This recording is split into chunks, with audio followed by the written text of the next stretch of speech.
Halo adik-adik, selamat pagi, selamat hari Minggu. Gimana kabar adik-adik semua? Kakak harap adik-adik semua dalam keadaan sehat ya. Adik-adik, sebelum kita memulai pembacaan Alkitab kita pada pagi hari ini, adik-adik dalam keluarga pernah nggak merasa kalau adik-adik itu bukan seseorang yang luar biasa, bukan seseorang yang sering didengar, dianggap ya anak bawang lah, atau mungkin di sekolah adik-adik, di lingkungan kelas adik-adik karena bukan siapa-siapa ya tidak terlalu diperhatikan. Pernah nggak merasa seperti itu? Nah, kalau adik-adik pernah merasa atau berada dalam posisi itu, yuk kita sama-sama melihat sebuah cerita yang dialami seorang tokoh melalui pembacaan Alkitab kita pada pagi hari ini.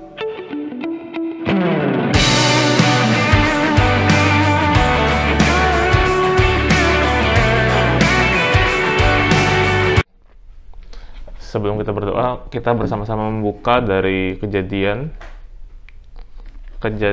37 ayat 1 sampai 11. Ini cerita tentang Yusuf dan saudara-saudaranya. Sambil kita membiarkan Alkitab kita terbuka, yuk mari kita sama-sama bersatu di dalam doa. Kita berdoa. Tuhan, Allah Bapa kami yang bertahta dalam kerajaan surga yang mulia, sungguh bersyukur Bapa atas berkat-Mu, atas penyertaan-Mu. Engkau boleh memberikan kami kesempatan untuk bersama-sama belajar tentang firman-Mu Bapa.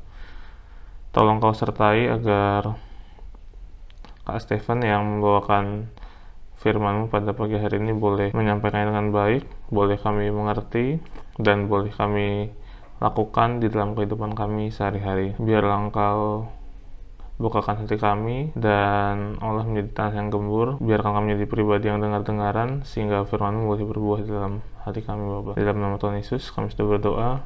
Haleluya. Amin. Oke adik-adik, kakak bacakan ya untuk kita semua.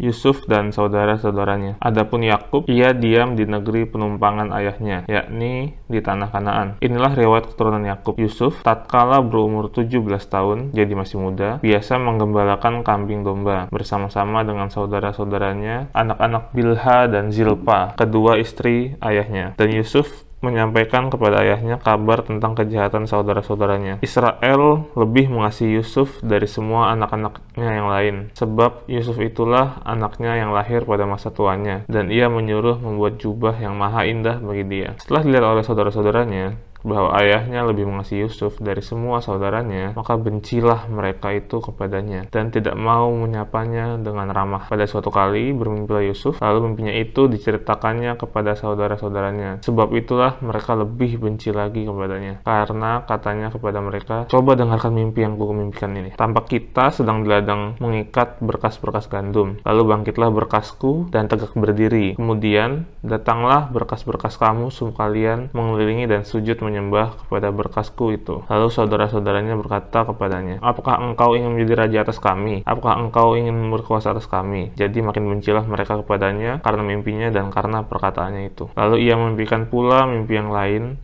yang diceritakannya kepada saudara-saudaranya. Katanya, aku bermimpi pula, tampak matahari, bulan, dan 11 bintang sujud menyembah kepadaku. Setelah hal ini diceritakannya kepada ayah dan saudara-saudaranya, maka ia ditegur ayahnya. Mimpi apa mimpimu itu? Masakan aku dan ibumu serta saudara-saudaramu sujud menyembah kepadamu sampai ke tanah? Maka iri hatilah saudara-saudaranya kepadanya. Tetapi ayahnya menyimpan hal itu dalam hatinya. Oke adik-adik, sekian pembacaan Alkitab kita pada pagi hari ini. Yang berbahagia ya, yang mendengar dan melaksanakan firman-Nya dalam kehidupan sehari-hari. Adik-adik, ini adalah salah satu kisah awal permulaan dari Yusuf sebelum ia akhirnya menjadi raja atas seluruh Mesir. adik-adik mungkin udah cukup familiar lah dengan kisah ini dan mimpi-mimpinya si Yusuf. Jadi kita sama-sama lihat dari ayat yang pertama. Ini adalah cerita waktu Yusuf masih tinggal bareng saudara-saudara di tanah Kanaan. Pada waktu itu belum ada tuh bayangan bahwa akan ada krisis berkepanjangan, ada kelaparan berkepanjangan, belum ada bayangan bahwa Yusuf dijual saudara-saudaranya, Yusuf akan menjadi apa, itu belum ada bayangan. Pada waktu itu, posisi Yusuf adalah anak ke-12 dari Yakub, jadi ada 11 saudaranya yang lebih tua. Adik-adik bayangin, ada 11 saudaranya yang lebih tua. Dia masih muda pada cerita ini, diceritakan, adik-adik bisa melihat di ayat 2, Yusuf itu seperti pada umumnya, dia mengembalakan domba bersama saudara-saudaranya. Di ayat 3, adik-adik bisa lihat, Yusuf mendapat kasih yang lebih dari ayahnya dibandingkan saudara-saudaranya. Dan itu pasti ada alasan tertentu. Alasannya adalah alasan emosional, yaitu sebab Yusuf itulah anaknya yang lahir pada masa tuanya. Jadi memang karena anak bungsu, adik-adik bisa melihat juga karena ayahnya lebih mengasihi Yusuf, maka otomatis timbullah iri hati di dalam pikiran saudara-saudaranya. Dan ya udah, mereka berlaku kurang baik lah ke Yusuf. Yang kita patut lihat di sini adalah bagaimana mimpinya Yusuf. Ada 2 mimpi dari Yusuf. Yang pertama, itu ada bisa ngelihat di ayat 7, yaitu bagaimana Yusuf mengikat berkas gandum, kemudian ternyata berkas gandumnya Yusuf itu berdiri tegak, kemudian disembah oleh seluruh berkas saudara-saudaranya. Itu adik-adik bisa baca di ayat 6, 7 sampai 8. Di situ apa reaksi dari saudara-saudaranya? Ya otomatis, lu siapa? Lu kan anak paling kecil, ngapain sok-sokan? Mentang-mentang disayang sama papa. Mungkin itu yang ada di pikiran mereka, sehingga mereka seperti yang ada di ayat 8. Apakah engkau ingin berkuasa atas kami? Apakah engkau ingin menjadi raja atas kami? Jelas, saudara-saudaranya nggak ada yang terima. Masa si anak paling kecil, anak yang nggak ada apa-apa ini jadi raja ke kita? Itu reaksi mereka. Adik-adik juga bisa melihat di ayat 9 sampai 10. Itu mimpi yang kedua dari Yusuf. Di situ ada matahari, bulan, dan 11 bintang sujud menyembah kepada Yusuf. Dan jelas ini diceritakan kepada ayahnya dan saudara-saudaranya. Dan reaksinya jelas sama. Mereka nggak terima. Yusuf ditegur sama ayahnya di ayat 10. Tetapi tetap mimpi itu diingat oleh Yakub. Jadi ada rasa tidak terima yang seperti saudara-saudaranya juga pasti tidak terima seperti di ayat 8 tadi. Tapi ada juga rasa emang iya ya. Dan itu disimpan di dalam hatinya Yakub.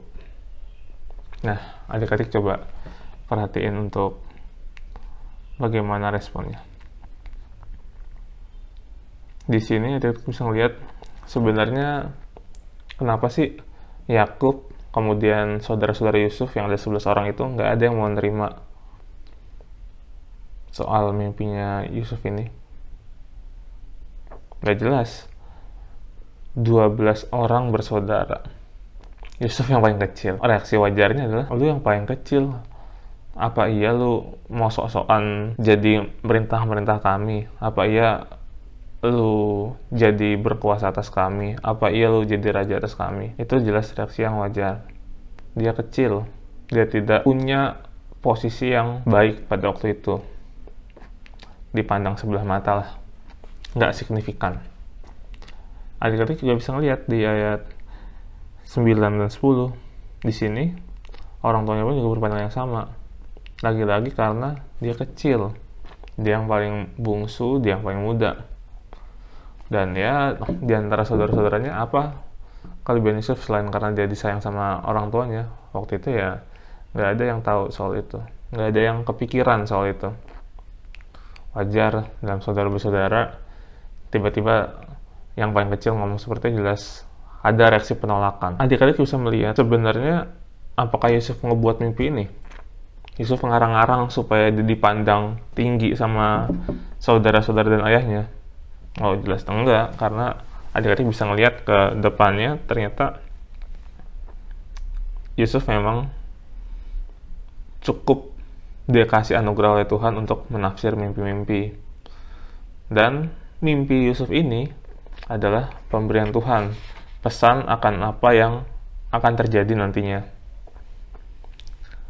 Dan di sini adik-adik bisa melihat sebenarnya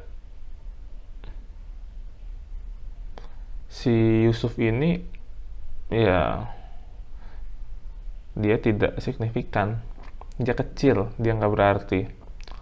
Tapi adik-adik bisa melihat dalam cerita-cerita depannya ternyata melalui usahanya yang keras, baik waktu ketika dia bekerja di rumah Potifar, kemudian di akhirnya dia kerja keras di situ ya, sampai kemudian akhirnya dia di penjara karena fitnah dari istri Potifar.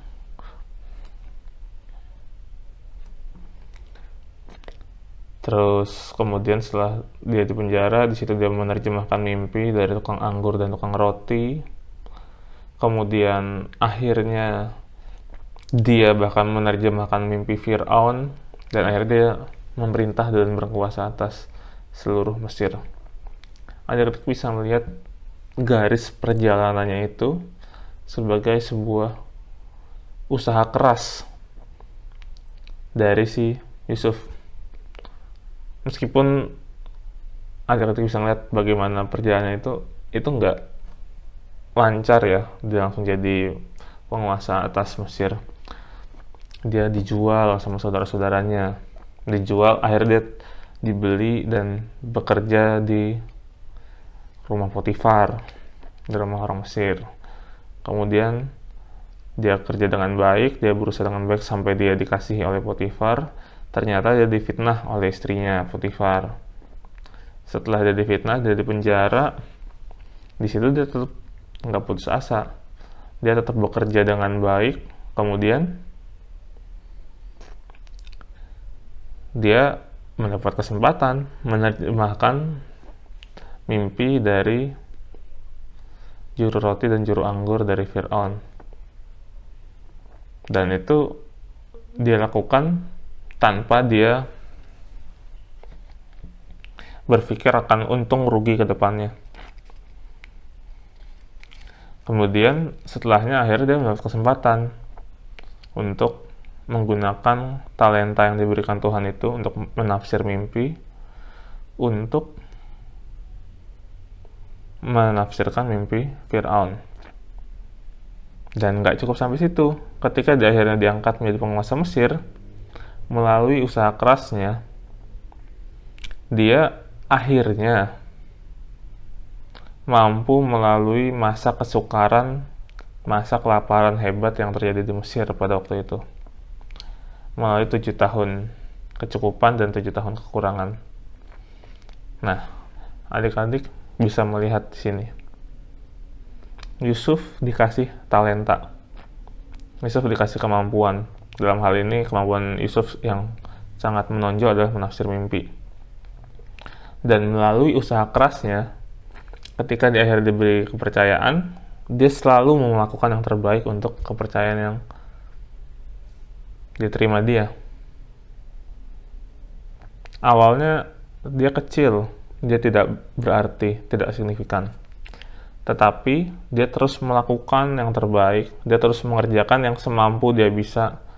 Dia terus melakukan apa yang diperlukan supaya segala tujuan itu tercapai. Dan itulah yang akhirnya mendorong dia untuk sangat dihormati dan dihargai di Mesir. Adik-adik bisa lanjut baca ke akhir perikop, dan di situ adik-adik bisa melihat bahwa dia sampai akhir hayatnya diberi penghormatan yang luar biasa di Mesir. Nah, apa yang bisa kita pelajari pada cerita Yusuf pada pagi hari ini? Adik-adik bisa melihat bagaimana posisi Yusuf ketika dia waktu awal dikasih pemberian mimpi ini oleh Tuhan.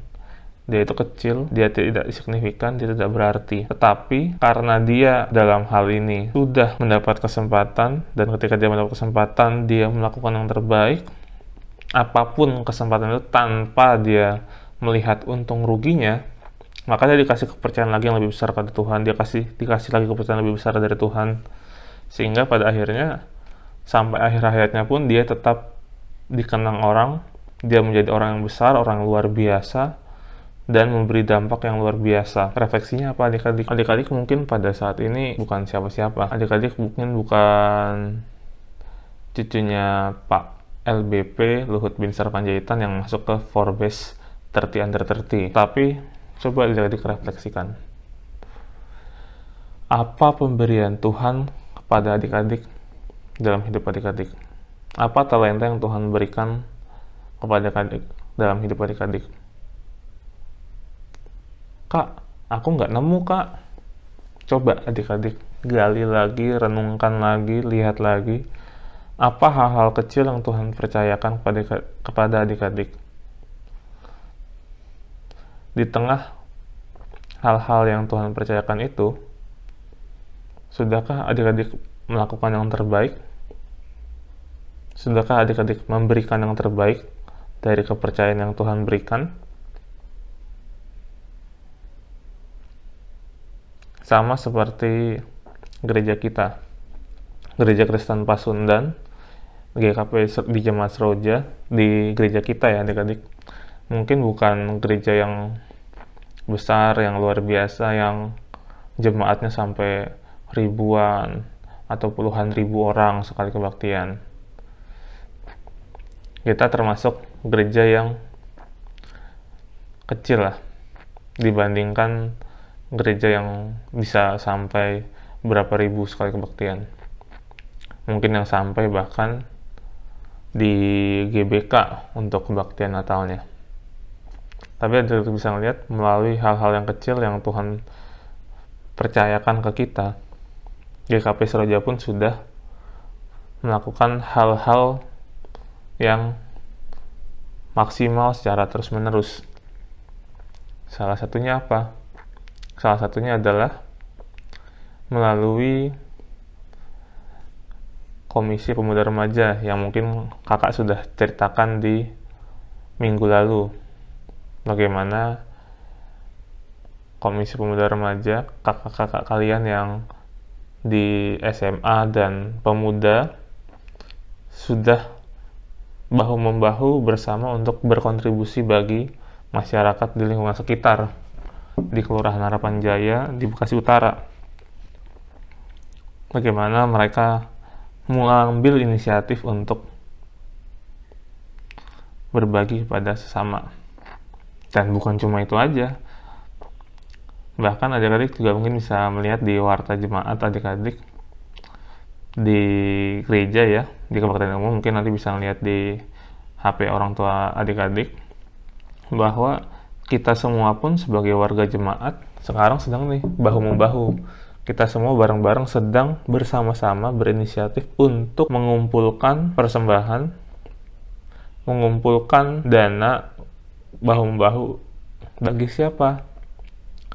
Dalam rangka ini di bulan November. Mungkin adik-adik bisa ingat di minggu ini, di tanggal 10 November, kita sama-sama sedang merayakan Hari Pahlawan. Nah, ada pahlawan yang lebih dekat di kita nih adik-adik. Pahlawan-pahlawan yang sudah berjuang puluhan tahun lalu, 30-40 tahun lalu di Operasi Seroja.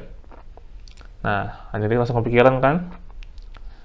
Ada pahlawan-pahlawan veteran perang di Kompleks Seroja. Nah, itu juga yang dilakukan oleh kita semua nih, baik adik-adik, baik kakak, baik seluruh majelis jemaat, bahkan Pak Pendeta Suluh juga, untuk kita sama-sama menghargai jasa para pahlawan itu. Ya, kita pun mengadakan bakti sosial. Nah, melalui hal-hal kecil ini yang kita sama-sama lakukan secara maksimal, kita bisa melihat bahwa ya bukan cuma pemuda remaja aja, tapi kita satu kesatuan sebagai GKP Seroja mengambil bagian.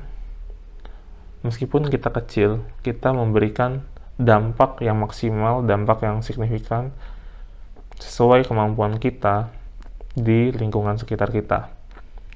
Nah, apa Sekarang pertanyaan adik-adik, apa peran dari adik-adik sekalian? Apa yang bisa adik-adik lakukan? Adik-adik renungkan, adik-adik coba cari, gali secara maksimal, apapun yang sudah Tuhan percayakan, berikan itu secara maksimal untuk lingkungan sekitar adik-adik. Oke, itu aja firman Tuhan kita pada pagi hari ini. Yuk adik-adik, kita bersatu dalam doa.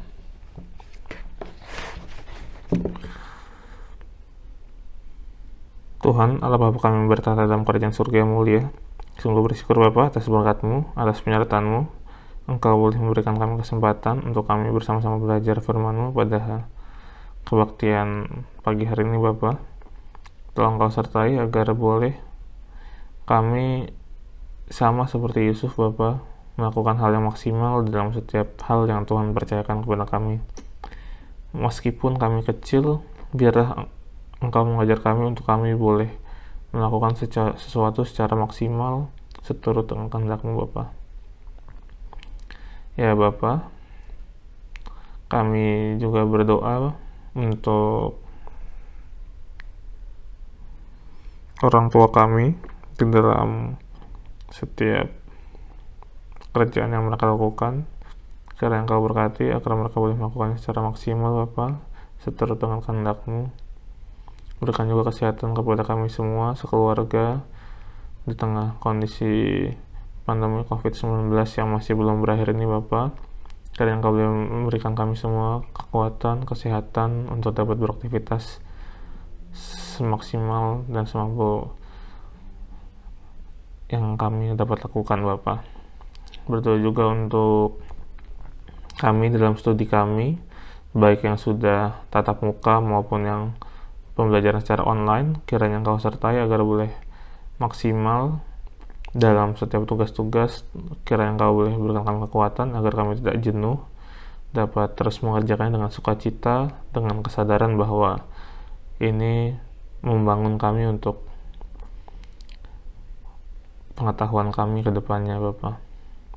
Berdoa juga untuk gereja kami, kiranya Engkau sertai Pak Pendeta Selusutia dan keluarga dalam setiap pelayanan yang mereka lakukan, juga menyertai kepada para orang-orang yang terlibat dalam setiap pelayanan di Gereja Kristen Pasundan Jemaat Seroja ini Bapak, agar dapat melakukan bagian pelayanan secara maksimal seturut dengan kehendak-Mu Bapak. Ya Bapak, kami juga berdoa secara khusus untuk pemerintah kami, untuk Pak Insinyur Joko Widodo beserta wakilnya Pak Kiai Haji Ma'ruf Amin beserta para jajarannya. Kiranya Engkau berkati agar mereka boleh dengan maksimal melakukan semua seturut dengan kehendak-Mu Bapa untuk kesejahteraan rakyat Indonesia. Ya Bapa, doa yang jauh dari seperti ini kiranya Engkau sempurnakan, dan kami akhiri dalam nama Anak-Mu yang tunggal, Tuhan Yesus Kristus, yang mengajar kami berdoa. Bapa kami dalam surga, dikuduskanlah nama-Mu, datanglah kerajaan-Mu, jadilah kehendak-Mu di bumi seperti di surga. Berikanlah kami pada hari ini makanan kami yang secukupnya, dan ampunilah kami akan segala kesalahan kami, seperti kami juga mengampuni orang bersalah kepada kami. Dan janganlah membawa kami ke dalam pencobaan, tetapi lepaskanlah kami daripada yang jahat. Karena Engkau yang punya kerajaan dan kuasa dan kemuliaan sampai selama-lamanya. Amin. Oke adik-adik, sampai jumpa lagi ya di minggu depan dengan Kak Stephen. Selamat hari Minggu, Tuhan memberkati. Dadah.